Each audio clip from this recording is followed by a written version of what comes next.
الحمدللہ وحدہ والصلاة والسلام علی من لا نبی بعدہ اما بعد فاعوذ باللہ من الشیطان الرجیم بسم اللہ الرحمن الرحیم۔ السلام علیکم ناظرین، صبح کی پرنور ساعتوں میں public news T V channel پر پروگرام صدائے قرآن لے کر ڈاکٹر محمد طاہر مصطفیٰ آپ کی خدمت میں حاضر۔ ناظرین کرام، جیسا کہ آپ جانتے ہیں اور میں روز یاد دہانی کے طور پر عرض بھی کرتا ہوں کہ پروگرام صدائے قرآن ہم نے بالکل ابتدائے قرآن سے شروع کیا تھا، الحمد سے شروع کیا تھا، اور اس کے بعد ہم لفظاً حرفاً اسباق کی صورت میں اپنا سفر جاری رکھے ہوئے ہیں، اور آج ہمارا سبق پہنچا ہے ناظرین کرام قرآن کریم کا تیسرا پارہ ہے اور آیت نمبر ہے 255، جسے ہم آیت الکرسی بھی کہتے ہیں۔ تو آئیے ناظرین کرام، سب سے پہلے آج کے سبق کی تلاوت سماعت کرتے ہیں امام حرمین شریفین قاری عبدالرحمن السدیس کی آواز میں۔ بسم اللہ الرحمن الرحیم۔ اللہ وہ ذات ہے کہ اس کے علاوہ کوئی الہ نہیں، وہ زندہ و جاوید ہے اور پوری کائنات کو سنبھالے ہوئے ہے۔ اسے نہ تو نیند آتی ہے نہ اونگ، زمین و آسمان میں جو کچھ بھی ہے سب اسی کا ہے۔ کون ہے جو اس کے سامنے اس کی اجازت کے بغیر کوئی سفارش کر سکے؟ جو کچھ ہمارے سامنے ہے وہ اسے بھی جانتا ہے، اور جو کچھ ہمارے پیچھے ہے وہ اس کا بھی علم رکھتا ہے۔ کوئی بھی شخص اس کے علم میں سے کسی ایک پہلو کا بھی احاطہ نہیں کر سکتا، سوائے اس کے کہ وہ خود جتنا علم کسی کو دینا چاہے وہ عطا کر دے۔ اس کے وجود کی کرسی کی وسعت نے آسمانوں اور زمین کو اپنے دائرے میں لے رکھا ہے اور پھر بھی لامحدود ہے، اور ان کے آفاق کی نگرانی اللہ رب العزت کی ذات کو گراں نہیں گزرتی، اور وہ ذات بہت ہی اعلیٰ ہے اور عظمت والی ہے۔ ناظرین کرام، جیسے میں نے عرض کیا ہے کہ آج ہمارا سبق آن پہنچا ہے آیت الکرسی پر، جو سورہ بقرہ کی آیت نمبر 255 ہے۔ ناظرین کرام، آیت الکرسی کو قرآن مجید کی کلام اللہ کی تمام آیات میں سید الآیات کہا جاتا ہے، افضل الآیات کہا جاتا ہے، اور یہ وہ آیت ہے کہ جس میں اللہ رب العزت نے سب سے پہلے اپنی توحید بیان کی ہے، اور اس کے بعد اپنی قدرتوں کا اظہار کیا ہے، اپنے اختیارات کا اظہار کیا ہے۔ اور ناظرین کرام، یہ اتنی فضیلت والی آیت ہے کہ نبی کریم صلی اللہ علیہ وآلہ وسلم فدا کا امی و ابی، آپ کا ارشاد ہے کہ جو بھی کوئی سورۃ البقرہ کی یہ آیت یعنی آیت الکرسی کی تلاوت کرتا ہے، شیطان اس کے قریب سے بھاگ جاتا ہے، اور اگر کوئی بیمار ہو اس پر نبی کریم صلی اللہ علیہ وسلم کی تاکید ہے آیت الکرسی پڑھی جائے۔ اگر کوئی خوف میں مبتلا ہو، ڈر لگ رہا ہو رات کے وقت یا سناٹے کے وقت، یا کسی بھی حال میں کسی بھی کیفیت میں ڈر اور خوف کی کیفیت ہو، تو نبی کریم صلی اللہ علیہ وسلم کا فرمان ہے کہ آیت الکرسی پڑھی جائے، یا جس کو ڈر لاحق ہو رہا ہے وہ پڑھے، یا کوئی اور اس کے پاس بیٹھ کے پڑھ دے۔ اسی طرح سے ناظرین کرام، نبی کریم صلی اللہ علیہ وسلم کا یہ بھی ارشاد ہے کہ اگر کوئی ہر نماز کے بعد آیت الکرسی کو اپنی عادت بنا لے تو پھر جنت اور اس کے درمیان صرف ایک موت حائل ہے۔ کیا مطلب ہے؟ کہ جب موت آئے گی تو وہ شخص سیدھا جنت میں چلا جائے گا۔ ناظرین کرام، اتنی فضیلت ہے آیت الکرسی کی۔ ناظرین کرام، ہم یہ بھی جاننے کی کوشش کریں گے آج کے پروگرام میں کہ جہاں اللہ رب العزت نے اپنے اختیارات کا اظہار کیا ہے، اپنی قدرتوں کا ذکر کیا ہے، اپنی قوت و طاقت کا ذکر کیا ہے، وہیں پر اللہ رب العزت نے اس آیت میں جو کہ سید الآیات ہے، افضل الآیات ہے، اس میں اللہ رب العزت نے یہ بھی ارشاد فرمایا ہے کہ اس کی کرسی نے زمین و آسمان کی وسعتوں کو اپنے اندر سمو رکھا ہے۔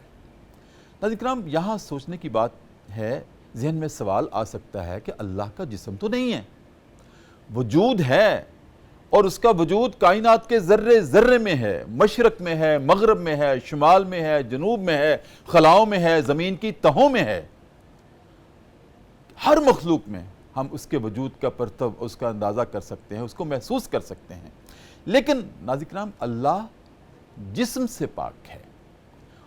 ہم سوچ نہیں سکتے کہ اللہ اپنی وسعتوں میں, اپنی تجلیات میں کیسا ہے. یہی تو سورہ اخلاص گواہی دیتی ہے, قل هو اللہ احد.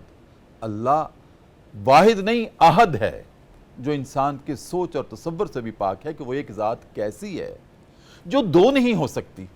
تو ناظرین کرام, یہاں جو سید الآیات میں آیت الکرسی میں اللہ رب العزت نے یہ ارشاد فرمایا ہے کہ اس کی کرسی, تو جیسے میں نے عرض کیا, آج ہم جاننے کی کوشش کریں گے اپنے فاضل علماء سے جو مہمان ہیں پروگرام صدائے قرآن میں, کہ اللہ رب العزت نے یہ کیوں ارشاد فرمایا کہ اس کی کرسی ہے. کرسی سے کیا مراد ہے؟ اس کا عرش ہے جہاں سے حکم احکامات جاری ہوتے ہیں, یا وہ کون سی تجلی ہے جس کو اللہ رب العزت نے اپنی کرسی کا نام دیا ہے؟ تو یہ بھی آج جاننے کی کوشش کریں گے. بڑا اہم پروگرام ہے اس اعتبار سے ناظرین کرام. تو ان تمام سوالات کے جواب کے لیے اور ان تمام جو معانیوں مفاہیم ہیں جو ہماری سمجھ سے بالا تر ہیں, جو اللہ رب العزت نے کہا ہے کہ میں نے کچھ محکمات رکھے ہیں, کچھ متشابہات رکھے ہیں, ان متشابہات میں ہمارے لیے کیا اسباق ہیں, ہم کیسے جانیں؟ اس پر گفتگو کرنے کے لیے ناظرین کرام میری دائیں جانب پروگرام صدائے قرآن کے ماشاءاللہ نوجوان مفتی, جو کہ اپنے علم کے اعتبار سے اور عمل کے اعتبار سے, اپنی گفتگو کے اعتبار سے ماشاءاللہ ایک دلیل رکھتے ہیں, ایک وزن رکھتے ہیں. میری مراد ہے جناب مفتی حسان ادریس عبدالسلام. ماشاءاللہ استاذ بھی ہیں اور تربیت بھی کرتے ہیں نوجوان نسل کی, اور ماشاءاللہ عالم دین بھی ہیں, دنیاوی علوم سے بھی آراستہ ہیں, دنیاوی تقاضوں سے بھی آراستہ ہیں. پروگرام صدائے قرآن کا ایک مستقل حصہ ہیں, ایک خاصہ مستند نام ہیں. السلام علیکم ورحمۃ اللہ. وعلیکم السلام ورحمۃ اللہ. کیسے ہیں آپ؟ الحمدللہ, اللہ کا فضل عظیم, اللہ کا شکر. اور ناظرین کرام میری بائیں جانب ایک مرتبہ پھر ہماری درخواست پہ, کل بھی پروگرام صدائے قرآن کی زینت تھے اور آج بھی میں نے ان کو خاص طور پہ بلایا ہے آیت الکرسی پہ بات کرنے کے لیے. دونوں مفتیان کرام بات کریں گے. میری مراد ہے ناظرین کرام میری بائیں جانب جناب ڈاکٹر مفتی امداد اللہ محمود فرید. دیکھیے اللہ رب العزت نے ان کے ایک نام میں کتنی صفات رکھی ہیں, وہ امداد بھی ہیں, محمود بھی ہیں, فرید بھی ہیں. ماشاءاللہ. السلام علیکم. وعلیکم السلام ورحمۃ اللہ وبرکاتہ. کیف الحال؟ خیریت سے؟ ٹھیک ہیں, اللہ کا شکر. اللہ نے آپ کی ایک ذات میں دیکھیں کتنے نام رکھتی ہیں, آپ کی دعا ہے انشاءاللہ اللہ تعالیٰ اس کو پورا کرے. جیتے رہیں. بہت شکریہ. صاحب آپ سے بات شروع کرتے ہیں. آج آیت الکرسی ہے, کیا فضیلت ہے؟ شروع کیجیے. ڈاکٹر صاحب سب سے پہلے تو بہت شکریہ آپ کے اس پروگرام کا. آج تیسرا پارہ بھی جی الحمدللہ کل سے شروع ہوئے. جی الحمدللہ یہ آغاز ہو چکا ہے. جی اور یہ سفر پہ آپ چلے تھے, اللہ تعالیٰ نے بہترین طریقے سے آپ کو اس پر گامزن فرمایا. آپ کی پوری ٹیم کو, آپ کے کیمرہ مین کو, آپ کے پروڈیوسر کو, سب کو سلام عقیدت پیش کرتا ہوں. اور آپ کا چینل نہ صرف میری والدہ دیکھتی ہے بلکہ میرے طالب علم, میرے اسٹوڈنٹ, میرے سے منسلک جتنے بھی گروپ میں ایڈ میرے ساتھ ممبران ہیں, سب کو بھیجتا ہوں. الحمدللہ لائیو بھی دیکھ رہے ہوتے ہیں, اور یہ اپنی جو ہے وہ ذات میں بڑا منفرد پروگرام ہے. اور میں خراج تحسین پیش کرتا ہوں آپ کو, آپ کی پوری ٹیم کو. اللہ تعالیٰ آپ کو جزائے خیر عطا فرمائے. آج ایک میرے دوست کا باہر سے فون آیا, ایک دوسرے ملک سے, سویڈن سے. ان کا میں وہاں بیٹھ کے آپ کا پروگرام دیکھتا ہوں ماشاءاللہ. تو آپ نے جیسے کہا کرتے ہیں نا 6 بر اعظموں میں دیکھا جاتا ہے, ایسے ہی ہے. الحمدللہ رب العالمین. جی آیت الکرسی. جی آج ہم سورہ بقرہ کی آیت نمبر 255 پر پہنچ چکے ہیں. جی جو کہ آیت الکرسی ہے. یہ آیت الکرسی بظاہر ایک طویل آیت ہے. طویل آیت تو اور بھی ہے جو آگے آنے والی ہے. آیت نمبر 282 آیت تدین کہتے ہیں اسے, جو قرض کے حوالے سے ہے. لیکن یہ جو آیت ہے, آیت مبارکہ آیت نمبر 255, جسے آیت الکرسی کہتے ہیں, جس کا آپ نے تمہید میں ذکر کیا, سید الآیت بھی کہا جاتا ہے اسے, افضل الآیات. اس کے تقریباً 10 جملے بنتے ہیں. اچھا. اور 10 جملوں میں 17 صفات ہیں اللہ کی. اللہ. اور یہ اپنی ذات میں بڑی یونیک آیت ہے. اتنی یونیک آیت ہے, اتنی یونیک آیت ہے کہ اس کے بارے میں ایک فضیلت یہ ملتی ہے کہ اللہ کے نبی صلی اللہ علیہ وسلم نے فرمایا, جس نے ہر نماز کے بعد آیت الکرسی پڑھی, آیت الکرسی کی تلاوت کی, تو موت کے سوا کوئی اور چیز سے روک نہیں سکتی. جی میں نے بھی عرض کیا. جی. اور دوسری فضیلت, ایک صحابی سے پوچھا, ابی بن کعب رضی اللہ تعالیٰ عنہ سے, کہ آپ صلی اللہ علیہ وسلم نے سوال کیا کہ قرآن کی سب سے عظیم آیت کون سی ہے؟ تو سب سے پہلے انہوں نے تو فرمایا, عرض کیا یا رسول اللہ, اللہ اس کا رسول جانے. پھر پوچھا کہ آیت کون سی ہے؟ تو انہوں نے یہ آیت تلاوت کی, اللہ لا الہ الا هو الحی القیوم. تو آپ نے ان کے سینے پہ ہاتھ رکھ کے فرمایا کہ یہ علم تمہیں مبارک ہو. سبحان. شاہ عبدالعزیز محدث دہلوی رحمۃ اللہ علیہ فرماتے ہیں کہ جیسے قرآن مجید کا دل، ہر چیز کا ایک دل ہوتا ہے، قرآن مجید کا جو دل ہے وہ سورہ رحمان ہے، اسی طرح سورہ بقرہ کا دل آیت الکرسی ہے، سبحان اللہ۔ اور اسی طرح حضور صلی اللہ علیہ وسلم نے فرمایا کہ ہر چیز کی ایک کوہان ہوتی ہے، اور قرآن کی کوہان سورۃ البقرہ ہے، اور سورۃ البقرہ کی کوہان آیت الکرسی ہے۔ اس کی فضیلت اگر میں بیان کرتا چلوں تو وہ نہ ختم ہونے والی ہے۔ یہ حفاظت کے طور پہ بڑی زبردست جو ہے وہ آیات پڑھی جاتی ہیں، اور یہ رحمانی حصار بھی ہے اس کے اندر۔ اور اس کے بعد حضرت علی رضی اللہ تعالیٰ عنہ کا ایک قول ملا، ایسا قول ملا، یقین کریں کہ جب بندہ اسے پڑھتا ہے، سمجھتا ہے، تو شعوری طور پر ایمان پیدا ہوتا ہے، رونگٹے کھڑے ہوتے ہیں انسان کے، کہ اللہ کے نبی کا عمل انہوں نے بتایا، جو کہ حضرت علی وہ صحابی جلیل القدر خلیفہ چہارم جو حضرت محمد صلی اللہ علیہ وسلم کے ساتھ جنہوں نے زندگی گزاری، انہوں نے عمل ذکر کیا اللہ کے نبی کا۔ اللہ کے نبی کبھی کوئی ایسی رات نہیں گزری جس میں آیت الکرسی نہ پڑھی ہو۔ اللہ اکبر۔ اتنی فضیلتیں کہ نہ ختم ہونے والی فضیلتیں۔ آپ کی اجازت ہو تو مفتی صاحب سے کچھ جی ضرور، بالکل ارشاد۔ جی ڈاکٹر مفتی امداد فرید۔ جی استاد محترم گرامی قدر، نہایت ہی خوبصورت گفتگو مفتی حسان صاحب پیش کر رہے تھے، اور دل تو چاہ رہا تھا کہ اس کو مزید بھی آگے بڑھائیں، لیکن آپ نے مجھے بھی اس کے اندر ثواب میں شریک کرنے کے لیے کہہ دیا۔ تو میں یہی کہوں گا کہ نبی کریم صلی اللہ علیہ وسلم کی حدیث میں ایک حدیث یہ بھی آتی ہے۔ مفتی حسان صاحب کہا کرتے ہیں کہ جب آپ ہوتے ہیں نا کہ مفتی صاحب نے میری بات کو بہت آسان کر دیا، اور آج مجھے لگتا ہے کہ انہوں نے آپ کی بات کو بہت آسان کر دیا۔ تو نبی کریم صلی اللہ علیہ وسلم کی حدیث طیبہ میں یہ بھی آتا ہے کہ جو شخص صبح کو یہ پڑھے تو مغرب تک اس کی حفاظت کی جاتی ہے، اور جو کوئی رات کو پڑھے اور جو رات کو پڑھے صبح تک اس کی دو ملائکہ نبی کریم کی حدیث میں نے پڑھی ہے، ایک دو بھی آتی ہے، عائد کر دیے جاتے ہیں۔ جی بالکل، دو بھی، چار بھی فرشتوں کی آیا یعنی کہ حدیث میں ملتا ہے۔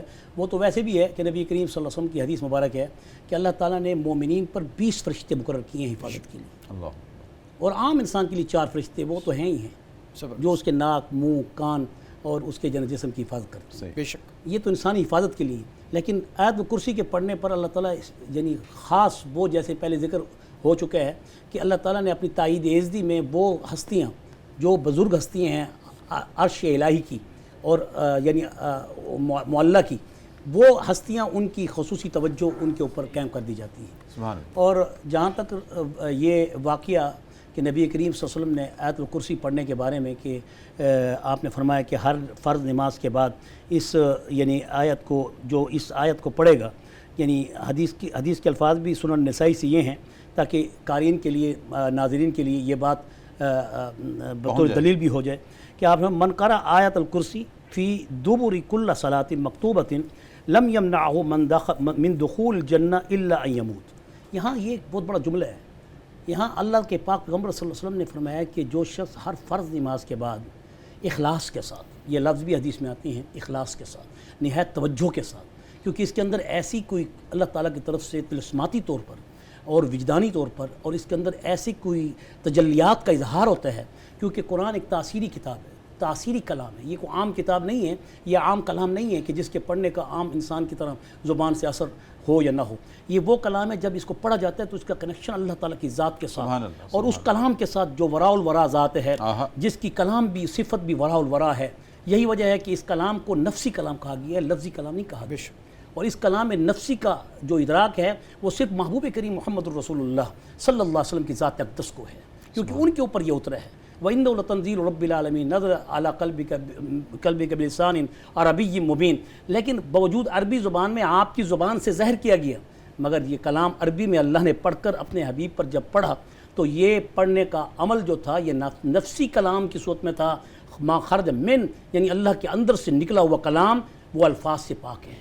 اللہ تعالیٰ تو کن کے کلمے کا بھی محتاج نہیں ہے۔ یہاں یہ الفاظ اپنے تاثیری اعتبار سے وہ قائم بالذات ہے، اس لیے اللہ تعالیٰ نے فرمایا الحی القیوم، قیوم کے معنی قائم بالذات، وہ قائم بالذات بھی ہے، قائم بالصفات بھی ہے۔ اس کی صفت ہماری طرح نہیں ہے کہ ہم بولیں گے تو آواز خلا میں ختم ہو جائے گی۔ اس نے جب ایک دفعہ قرآن کو پڑھا اور اس آیت الکرسی کو عظیم آیت بنا کر جب رسول اللہ کے قلب اقدس پہ اتارا تو اس کا نور ویسے کا ویسا قائم ہے کہ اگر آج بھی کوئی اس کو پڑھتا ہے تو اس نور کو پھر اللہ تعالیٰ اس کے اخلاص کے مطابق اس کے اوپر اس کا اثرات اور اس کا اظہار کرتے ہیں۔ یہی وجہ ہے کہ آپ صلی اللہ علیہ وسلم نے یہاں یہ فرمایا کہ ہر فرض نماز کے بعد کہ جب اس کو پڑھتا ہے اخلاص کے ساتھ تو اس کے درمیان میں صرف موت حائل ہے۔ ایک اور بھی جملہ ہے اس کے اندر، ایک نقطہ ہے کہ یہ صورت جو ہے انسان کی زندگی کو، جو موت اس کے درمیان حائل ہے، اس کی عمر کو بھی بڑھا دیتی ہے. سبحان اللہ. اس سے انسان کی زندگی کے اندر بھی برکت پیدا ہوتی ہے. اس کے کام جو بہت بڑے ہوتے ہیں، لمبے ہوتے ہیں، طویل عرصے والے ہوتے ہیں، وہ تھوڑے سے عرصے میں اللہ تعالیٰ اس آیت الکرسی کے پڑھنے سے پورے کر دیتے ہیں. بالکل ٹھیک ہے. آپ نے ایک بڑی خوبصورت اس میں بات کی اپنی گفتگو میں کہ آیت الکرسی کی زبان بھی عربی ہے. سبحان ٹھیک ہے نا. کلام اللہ کی زبان بھی عربی ہے. اور میں کہتا ہوں کہ ہمارے دین کا جتنا بھی سرمایہ ہے نا، جتنا بھی ورثہ ہے، جی. وہ سارے کا سارا عربی زبان میں ہے. لیکن کلام اللہ کی عربی زبان کی ایک خصوصیت یہ ہے کہ ایک 7 سال کے بچے کے دل کے اوپر نقش ہو جاتی ہے. نقش ہو جاتی ہے. اور مجھے کوئی عربی کی کتاب دکھا دیں جو پوری اس کا کوئی یاد حافظ ہو جائے. سبحان اللہ. یہ سب سے بڑی تاثیری اس کی دلیل ہے ہاں دلیل. کہ اللہ تعالیٰ اس کے دل پہ نقش کر دیتا ہے. سبحان اللہ. یہ نور ہے نا. قرآن بلکہ کئی حفاظ کرام، بلکہ میں خود بھی جب ہم نماز میں قرآن پڑھ رہے ہوتے ہیں تو ہمارے سامنے جیسا کہ صفحے الٹ رہے ہوتے ہیں، پلٹ رہے ہوتے ہیں، اور الفاظ ہم دیکھ کے پڑھ رہے ہیں. حالانکہ قرآن تو آگے نہیں ہے، لیکن وہ سینے کے اوپر لکھے ہوئے نقش ظاہر نظر آ رہے ہیں. ساری فقہ علم الکلام عربی میں ہے سارا. لیکن کوئی دعویٰ نہیں کر سکتا کہ ہم نے پوری کتاب زبانی یاد کر. سبحان اللہ. یہ صرف وحی کو حاصل ہے. کون سی وحی؟ کلام قرآن کی وحی، جی، اور ایک وحی غیر مطلب جی، حدیث. سبحان وہ بھی وہ بھی حضور کی زبان سے، اور یہ بھی اللہ کے پاک پیغمبر کی زبان سے. وقفہ لیتے ہیں آپ کی اجازت سے. آپ کی اجازت سے جی ضرور انشاءاللہ. ناظرین کرام، پروگرام صدائے قرآن ہے اور بہت خوبصورت گفتگو ہے، وقفہ ہے، اور وقفے میں ہم جایا کرتے ہیں دربار رسالت میں اور اپنے نبی کریم صلی اللہ علیہ وسلم کی ذات اقدس پر درود کریم کا نذرانہ پیش کرتے ہیں، اپنے قلوب کو منور کرتے ہیں اور واپس آتے ہیں.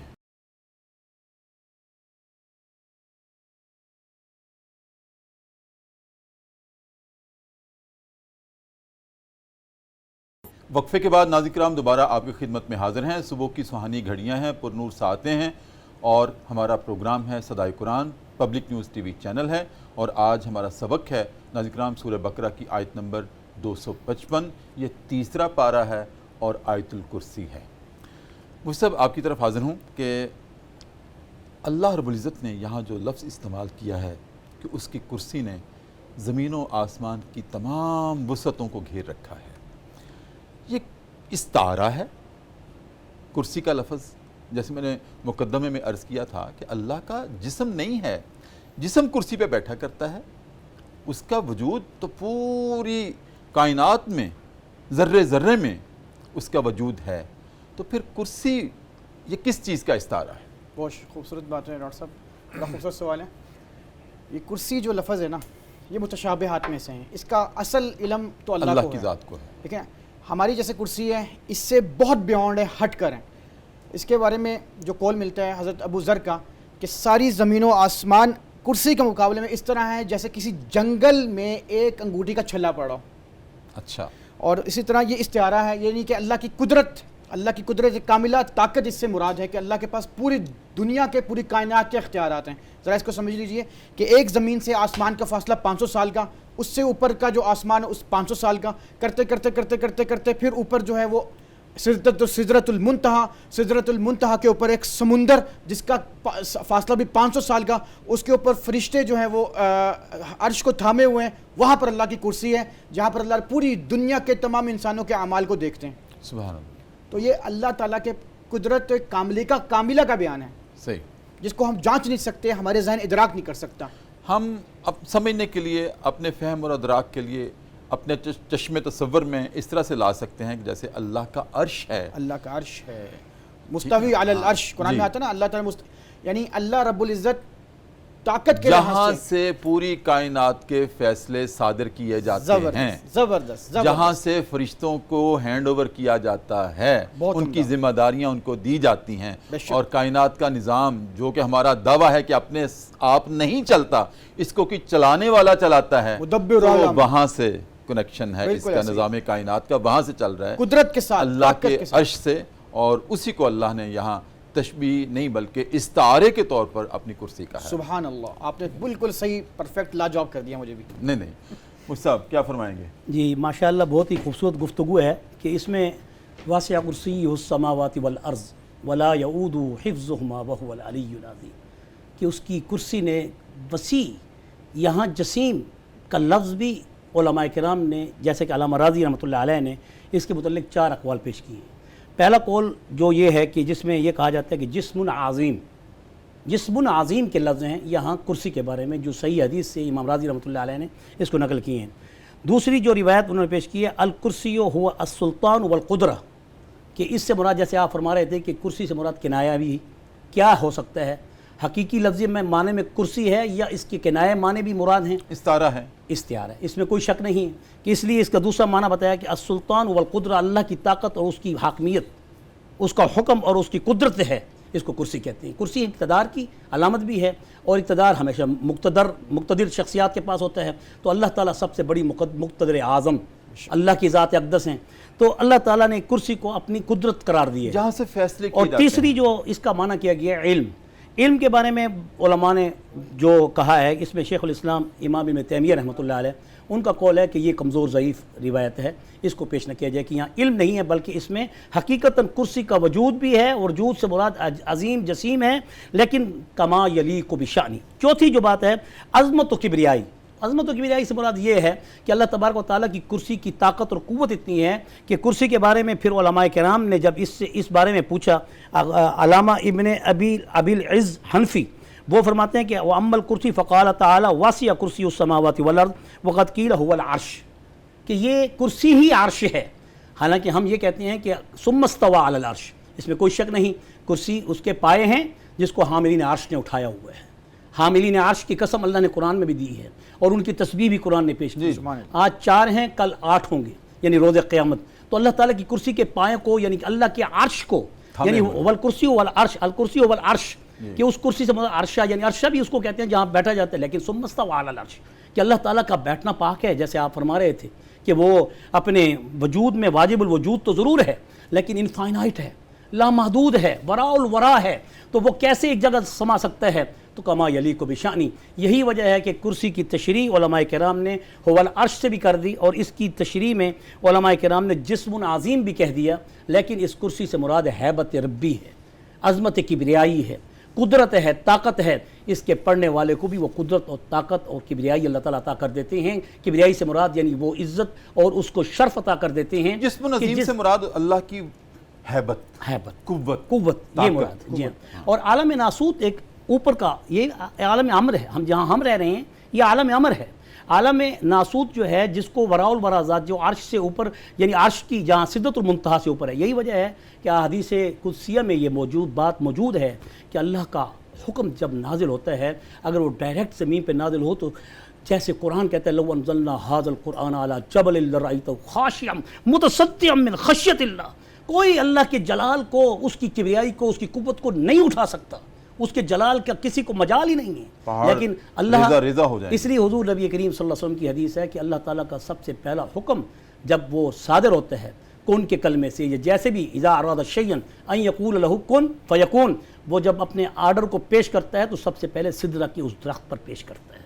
جب اس سدرہ کے اس درخت پر پیش کرتا ہے، اس سے پھر عالم امر کے لیے وہ تحمل کا باعث ہو کر پھر زمین پہ اترتا ہے۔ ایک واحد ذات میرے محبوب محمد مصطفیٰ کی ہے، قربان جاؤں اپنے حبیب پر، کہ اللہ نے وہ سینہ علم نشرح عطا کیا کہ جو براہ راست اس کلام کو اپنے سینے پہ اٹھا رہا ہے، حالانکہ دنیا میں کوئی امر اللہ تعالیٰ کا سدرہ کے بغیر زمین پہ نہیں اترتا سوائے واحد کلام اللہ کے، کہ جس کو اللہ نے اپنے حبیب سید المرسلین کے سینہ اقدس پر براہ راست اتارا، اور یہ تحمل پھر کس نے دیا؟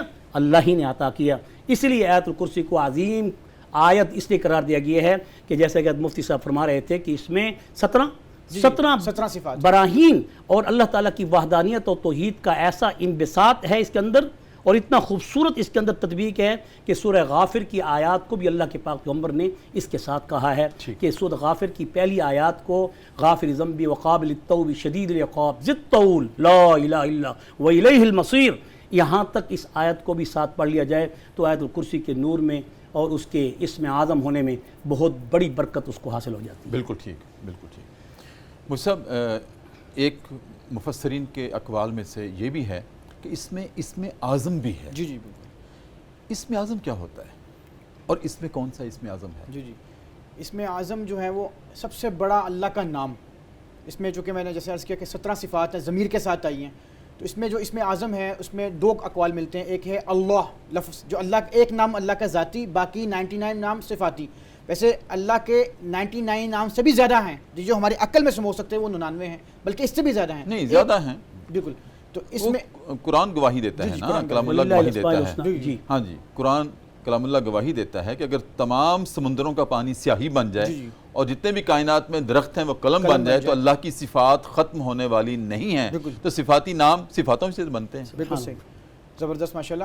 اس میں جو اسم اعظم ہے اس کے والے سے دو اقوال ہیں. ایک اسم اعظم اللہ ہے جو اللہ کا ذاتی نام ہے، اور ایک الحی القیوم ہے. ویسے ہمارے ہاں زیادہ تر اسم اعظم اللہ ہی کا جو ہے نا نام، اسی سے ہم اللہ کا تبرک حاصل کرتے ہیں، اللہ کی قربت حاصل کرتے ہیں. اس لفظ میں اتنی برکات ہیں کہ آپ نے اپنی کتاب میں بھی ماشاءاللہ جو ہے اللہ تعالیٰ کی جو ہے وہ صفات لکھی ہیں، اللہ کے نبی کی صفات لکھی ہیں. اللہ کے اسم میں نقطہ نہیں ہے، اور جس اسم میں لفظ میں نقطہ نہ ہو وہ بہت مضبوط ہوتا ہے، بہت قوت و طاقت والا لفظ ہوتا ہے. کیونکہ اس میں نقطہ چینی بھی نہیں ہو سکتی. کیا بات ہے.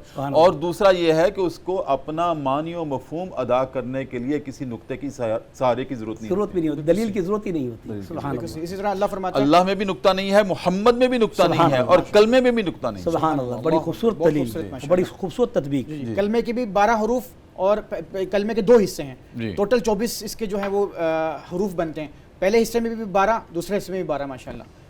اچھا، اس میں جو لفظ اللہ ہے اس میں جلالہ، اس میں جلالہ کو اللہ تعالیٰ نے قرآن مجید میں اس طرح استعمال کیا ہے، اللہ لا الہ الا هو الحی القیوم، جیسے ہم پڑھتے ہیں. لفظ اس میں جلالہ میں سے، لفظ اللہ میں سے الف کو ہٹا دیا جائے تو بن جاتا ہے للہ.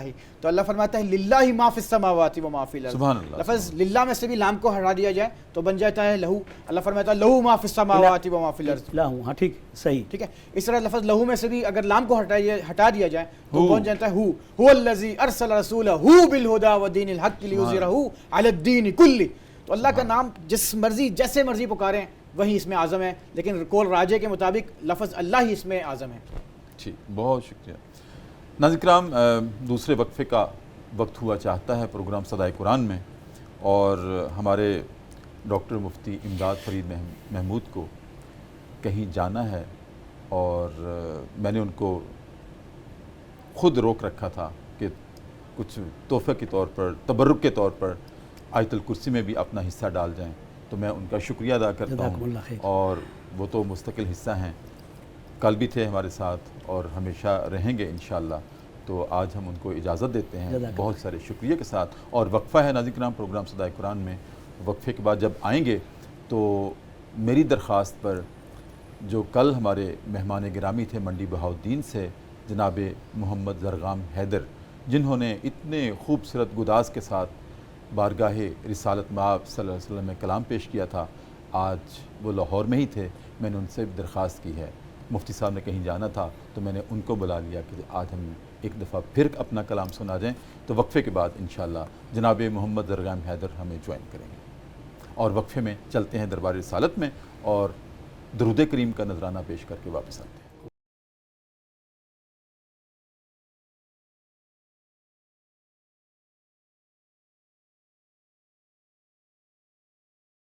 وقفے کے بعد ناظرین کرام دوبارہ آپ کی خدمت میں حاضر. صبح کی سہانی گھڑیاں ہیں، پر نور ساعتیں ہیں. Public news T V channel ہے، ہمارا پروگرام ہے صدائے قرآن، اور آج الحمدللہ تیسرے پارے میں سورہ بقرہ کی آیت نمبر 255 ہمارا موضوع ہے، جس کو ہم سید الآیات آیت الکرسی بھی کہتے ہیں. اور ناظرین کرام ہمیں جوائن کیا ہے بریک کے بعد منڈی بہاؤالدین سے ہمارے مہمان ہیں جو کل بھی پروگرام صدائے قرآن کی زینت تھے. وہ بارگاہ رسالت مآب صلی اللہ علیہ وآلہ وسلم میں کلام پیش کریں گے. جناب محمد زرغام حیدر. مصعب آپ کی طرف حاضر ہوں کہ آیت الکرسی پہ ہم نے ماشاءاللہ گفتگو کی، اور بہت خوبصورت گفتگو ہوئی آپ کی بھی اور جناب ڈاکٹر امداد فرید محمود کی بھی. اس میں ایک اور بات ہم نے کرسی پہ بات کی کہ کرسی کا استعارہ اللہ رب العزت نے کیوں استعمال کیا، اللہ نے اپنی قدرتوں کا اظہار کیوں کیا، پھر اس کی خاصیتیں کیا ہیں، امتیازات کیا ہیں کہ اس سے شیطان بھاگتا ہے اس آیت کے پڑھنے سے. بالکل ایسا ہی ہے. اس میں اللہ رب العزت کی توحید کا خاص پرتو ہے زبردست. اور توحید شیطان کو گوارا نہیں ہے. دوسرا یہ ہے کہ اس میں مصعب ایک سمجھنے کی بات میں اپنے ناظرین کے لیے آپ سے پوچھنا چاہتا ہوں کہ اللہ رب العزت نے کچھ اپنی صفات کا تذکرہ کرتے ہوئے کچھ تشبیہات اپنی صفات کو اس طرح سے دی ہے جو کہ انسانی پیکر کی صفات ہوتی ہیں. مثلا انسان جو ہے اپنے پیکر میں اس کو نیند بھی آتی ہے, اس کو اونگ بھی آتی ہے, بعض اوقات وہ کام کرتا کرتا تھک بھی جاتا ہے انسان. دیکھیں اور کوئی مخلوقات حشرات الارض ہیں, ملائکہ ہیں, جنات ہیں, ہمیں ان کی تھکاوٹ کا کوئی پتہ نہیں کیسے ہوتی ہے, ہوتی بھی ہے نہیں ہوتی. چلنے والی چونٹی تھکتی ہے نہیں تھکتی ہمیں نہیں پتہ, ہمیں کسی گیسچر سے اندازہ نہیں ہوتا حشرات الارض کا یا زمین پہ اوپر چلنے پھرنے دوسری مخلوقات کا کہ وہ تھکتی ہیں نہیں تھکتی. لیکن انسان چونکہ اپنے حواس رکھتا ہے پھر اظہار بھی کرتا ہے میں تھک گیا ہوں. ہم اظہار کرتے ہیں, ایک دوسرے سے کہتے ہیں میں چونٹی کی زبان نہیں سمجھتا. حضرت سلیمان علیہ السلام سمجھتے تھے, اللہ نے ان کو یہ وصف عطا کیا تھا, میں تو نہیں سمجھتا, لیکن میں تو اپنی کیفیات کو بیان کرتا ہوں, میں تھک گیا ہوں. اچھا اللہ رب العزت نے انسان سے میچ کر کے اپنی ان جو انسانی جبلت میں صفات ہیں کہ وہ اونگتا بھی ہے, نیند بھی آتی ہے, تھکتا بھی ہے, اللہ نے یہاں میچ کر کے کہا میں تھکتا نہیں ہوں, مجھے نیند نہیں آتی, مجھے اونگ بھی نہیں آتی. اور دیکھیں میں نے کائنات بنائی, سمندر بنائے, پہاڑ بنائے, درخت بنائے, آفاق, سمندر کا ایک کنارہ, دوسرا تا حد نگاہ دوسرا کنارہ, ہمیں نظر نہیں آتا وہ کنارہ کہاں ہے. کتنے پھر روزانہ سورج کو طلوع کرنا, غروب کرنا, دن کو ظاہر کرنا, پھر رات کو ظاہر کرنا, ہواؤں کو چلانا, بارشوں کو برسانا, کتنے بڑے بڑے کام ہیں. ہم تھوڑا سا کام کر کے تھک جاتے ہیں. اللہ نے کہا ہے کہ میں تھکتا نہیں ہوں اور کام کرتے کرتے مجھے اونگ کوئی نہیں آتی. یہ انسانی جبلت سے تشبیہ دینے کی کیا حکمت ہے؟ زبردست ڈاکٹر صاحب, بہت خوبصورت سوال ہے. آیت الکرسی کے ضمن میں بات چل رہی ہے. اللہ تعالیٰ یہاں پر اپنی شان, اپنی عظمت کا بیان کر رہے ہیں, جو تھوڑی سی انسان جس ذہن اور عقل سے سوچتا ہے کہ مجھے نیند بھی آتی ہے, نیند سے پہلے تھوڑی سی اونگ آتی ہے. اللہ کہتے ہیں ولا سنتم ولا نوم, اللہ کو نیند تو دور کی بات اونگ بھی نہیں آتی, یعنی آنکھ پلک جھپکنے کے لیے ہم تھوڑا سا سستی کا شکار ہوتے ہیں. اللہ تعالیٰ سستی سے پاک, کاہلے سے پاک, اللہ تعالیٰ مدبر الامر ہے. اور یہی سوال حضرت موسیٰ نے بھی کیا تھا اللہ تعالیٰ سے, پوچھا اللہ تجھے نیند نہیں آتی, تو سوتا نہیں ہے؟ تو اللہ تعالیٰ نے وہی نازل کیا, موسیٰ تو اپنے دونوں ہاتھوں میں پانی سے بھرا ہوا پیالہ پکڑ کے کھڑے ہو جاؤ, سونا نہیں ہے. تو وہ کھڑے رہے, رات گزر گئی, کھڑے رہے, ایک دم اونگ آئی تو وہ پیالے دھڑم سے نیچے گر گئے. تو اللہ نے فرمایا کیوں موسیٰ, اگر جو ہے وہ اگر میں سو جاؤں تو یہ نظام درم برم ہو جائے گا, کون چلائے گا؟ تو مجھے اتنی سی بھی نیند نہیں آتی, تمہیں تو اونگ آ گئی ہے. تو اللہ نیند سے بھی پاک, اونگ سے بھی پاک. اس آیت میں اللہ تعالیٰ اپنی شان کبریائی بتانا چاہ رہے ہیں کہ اللہ تعالیٰ ان متشابہات سے پاک ہے جو انسان اپنے عقل میں سوچا کرتا ہے. اللہ ما وراء الورا ہے. تو لہٰذا جو یہ اونگ والا کنسیپٹ ہے جو انسان کی سستی کاہلی اس کو شو کرتا ہے, اس سے پاک ہے. میں سمجھتا ہوں مفتی صاحب اللہ نے انسانی جبلتوں سے اس لیے تشبیہ دے کر اپنی پاکیزگی کا اظہار کیا ہے کہ میں ان چیزوں سے پاک ہوں, کیونکہ وہی نازل ہی انسانوں کے لیے ہوئی. زبردست ہو گیا, بالکل ایسا ہی. حشرات الارض کے لیے تو ہوئی نہیں, بالکل ایسا ہی. ملائکہ کے لیے تو یہ وہی نازل ہی نہیں ہوئی. زبردست, ماشاءاللہ, بے شک. پہاڑوں کے لیے تو نازل ہی نہیں ہوئی, بے شک, چونکہ انسان پر نازل ہوئی ہے اور انسان میں یہ جبلتیں ہیں. بالکل ایسا ہی. تو انسان ہی تھکاوٹ کا سوچ سکتا ہے, تو اس لیے اللہ نے اپنی وحی میں اپنی برات کا اظہار کیا کہ میں ان صفات سے بالا تر ہوں, بالکل وراء الورا ہوں. مجھ سے بہت شکریہ. آپ کی آمد کا پروگرام صدائے قرآن میں اور آپ کا انتظار رہتا ہے, ناظرین بھی انتظار کرتے رہتے ہیں. بہت شکریہ. ناظرین کرام, اب وقت ہوا ہے پروگرام صدائے قرآن میں ذکر صاحب قرآن کا, اور جیسے میں نے کل کچھ الفاظ آپ کے سامنے رکھے تھے اور میں نے عرض کیا تھا ذرا جانیں یہ الفاظ کس ذات پر منعکس ہوتے ہیں, تو آپ کے دل کی دھڑکنوں نے گواہی دی تھی یہ محمد رسول اللہ کے صفات ہیں.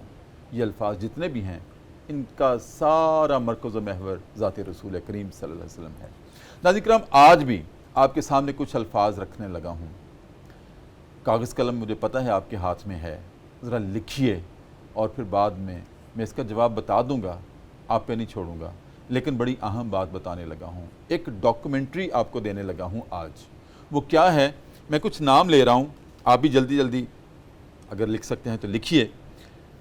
حضرت علی رضی اللہ تعالیٰ عنہ, شیر خدا، حضرت انس بن مالک رضی اللہ تعالیٰ عنہ، حضرت ابو ہریرہ رضی اللہ تعالیٰ عنہ، حضرت براء بن عازب رضی اللہ تعالیٰ عنہ، ام المومنین حضرت عائشہ صدیقہ طاہرہ رضی اللہ تعالیٰ عنہا، حضرت ابن ابی حالہ رضی اللہ تعالیٰ عنہ، حضرت ابن حجیفہ رضی اللہ تعالیٰ عنہ، حضرت جابر بن سمرہ رضی اللہ تعالیٰ عنہ، حضرت ام معبد رضی اللہ تعالیٰ عنہا، حضرت ابن عباس رضی اللہ تعالیٰ عنہ، حضرت ابی طفیل رضی اللہ تعالیٰ عنہ، حضرت عدا بن خالد رضی اللہ تعالیٰ عنہ، حضرت خزیم ابن فاتق رضی اللہ تعالیٰ عنہ، اور حضرت حکیم بن حزام رضی اللہ تعالیٰ عنہ۔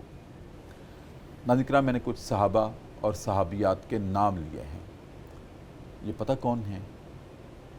صحابہ کی ایک کہکشاں ہے، اس میں سے میں نے یہ نام نکالے ہیں، اور یہ نوٹ کر لیجئے، یہ وہ صحابہ ہیں جنہوں نے نبی کریم صلی اللہ علیہ وآلہ وسلم کا حسن بیان کیا ہے اپنی احادیث میں، آپ کے خد و خال بیان کیے ہیں، آپ کا پیکر بیان کیا ہے کہ نبی کریم صلی اللہ علیہ وسلم کی زلفیں ایسی تھیں، آپ کا ماتھا ایسا تھا، آپ کے دانت مبارک جن میں فاصلہ تھا ایسے تھے، دانت چمکتے تھے، پیشانی روشن تھی، اور پھر آپ کا ہاتھ ہلانے کا انداز ایسا تھا۔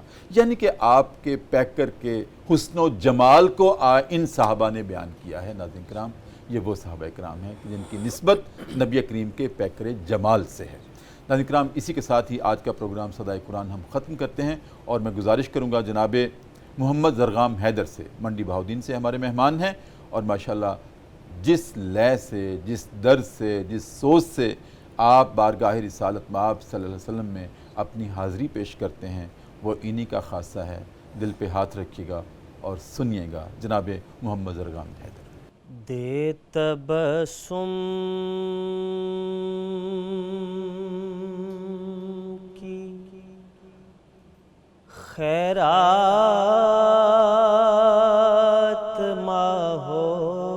ماحول کو، دے تبسم کی خیرات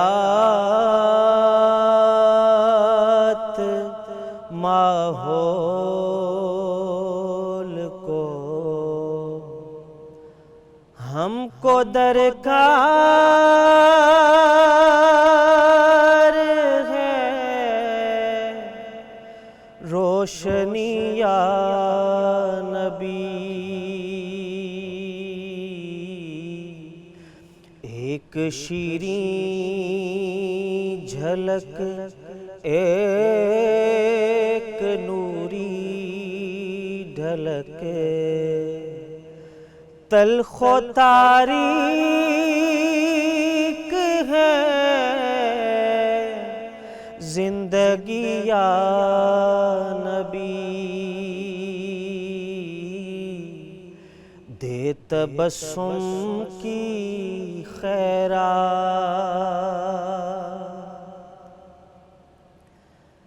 اے نوید مسیحا تیری قوم کا حال عیسیٰ کی بھیڑوں سے ابتر ہوا،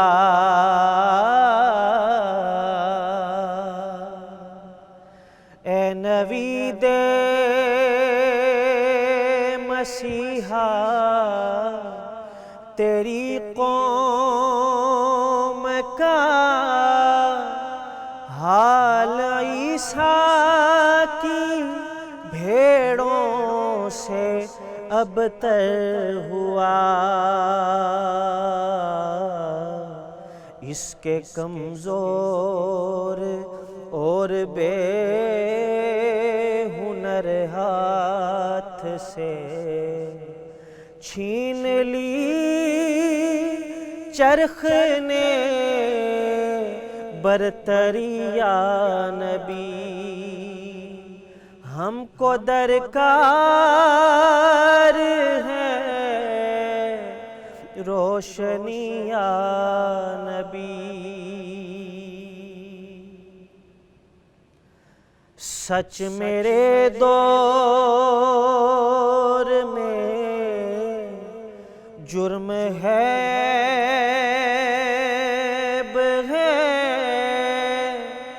جھوٹ فن عظیم آج لا ریب ہے. سچ میرے دور میں جرم ہے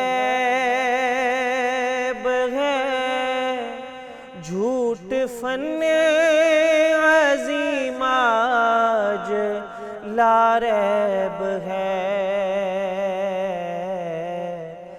ایک اعزاز ہے جہل و بے رہ روی، ایک آزار ہے آگہی یا نبی. ہم کو درکار ہے روشنی یا نبی. زیست کے تپتے صحرا پہ شاہ عرب تیرے اکرام کا ابر برسے گا کب. زیست کے تپتے صحرا پہ شاہ عرب تیرے اکرام کا ابر برسے گا کب. کب ہری ہوگی شاخ تمنا میری، کب ہری ہوگی شاخ تمنا میری، کب مٹے گی میری تشنگی یا نبی. یا نبی یا نبی یا نبی یا نبی یا نبی یا نبی یا نبی یا نبی. اب تو آشوب حالات نے تیری یادوں کے چہرے بھی دھندلا دیے. دیکھ لے تیرے تائب کی نغمہ گری، دیکھ لے تیرے تائب کی نغمہ گری. بنتی جاتی ہے نوحہ گری یا نبی. ہم کو درکار ہے روشنی یا نبی. دے تبسم کی خیرات ماحول کو، ہم کو درکار ہے روشنی یا